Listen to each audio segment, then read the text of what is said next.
بسم اللہ الرحمن الرحیم۔ آج ہم بات کریں گے جمال پرستی پر، ایستھیٹسزم۔ یہ ترکیب یونانی لفظ ایستھیٹا سے مشتق ہے، جس کے معنی ہیں وہ اشیاء جن کا حواس کی مدد سے ادراک کیا جا سکے۔ رفتہ رفتہ ایستھیٹک بطور اس میں صفت رائج ہو گیا اور اس سے کوئی ایسا پیمانہ مراد لیا جانے لگا جو جمال یا خوش ذوقی کو پرکھنے کا کام دے۔ چنانچہ جمال پرست وہ ہوا جو فنون اور ادب میں جمال کو ڈھونڈے اور جمال کے سوا کسی پہلو سے سروکار نہ رکھے۔ جمال پرستی ایک تحریک یا طرز احساس کے طور پر 19ویں صدی میں کھل کر سامنے آئی۔ رومانی عہد کے کئی جرمن مشاہیر نے اسے اپنایا، جن میں کانٹ، گویٹے اور شیلر کے نام قابل ذکر ہیں۔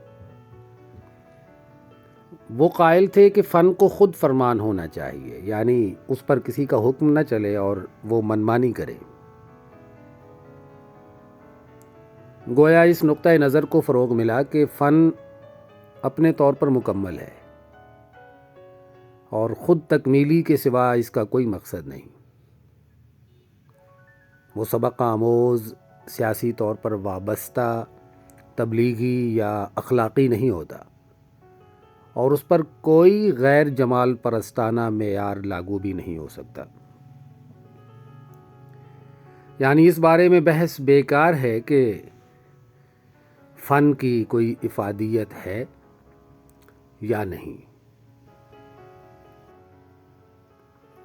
اس کا نتیجہ یہ نکلا کہ جمال پرستوں کے نزدیک فنکار کسی کا مرہون منت نہ ٹھہرا، بلکہ اس کی حیثیت نرالی اور باقی انسانوں سے الگ ہو گئی۔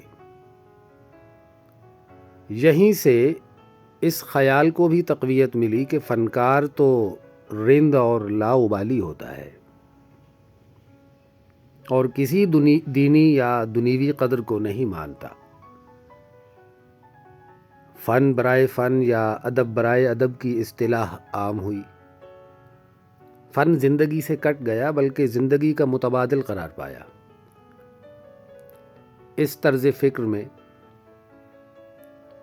کئی طرح کی خرابیاں مضمر تھیں، تاہم جمال پرستی کے تمام پہلو منفی نہ تھے۔ ایک سطح پر یہ سرمایہ دارانہ نظام اور مادہ پرستی کی بالادستی اور اس سے جنم لینے والی ریاکاری، عدم مساوات اور ظلم و ستم کے خلاف رد عمل تھا۔ جو صدق دل سے جمال کی افادیت کے قائل تھے، انہوں نے تسلیم کیا کہ جس شے یا فن میں جمال ہوگا وہ قدر و قیمت رکھے گی۔ مشکل یہ ہے کہ جمال کے تعین کی کوئی سائنسی اور دو ٹوک وضع تو ہے نہیں، اس لیے یہ بحث کسی نتیجے پر نہیں پہنچ سکتی کہ جمال کہاں ہے اور کہاں نہیں ہے۔ اس کے علاوہ یہ پہلو بھی پیش نظر رہنا چاہیے کہ فیشنی رویوں کو اپنانے والے ادیبوں کے ہاتھوں جمال پرستی بڑی آسانی سے کھوکھلی لفاظی، بناوٹی وزاداری اور احمقانہ انشا پردازی میں بھی تبدیل ہوتی رہتی ہے۔ جمال پرستی کی یہ تعریف ڈاکٹر سہیل احمد خان اور محمد سلیم الرحمٰن کی کتاب منتخب ادبی اصطلاحات سے لی گئی ہے۔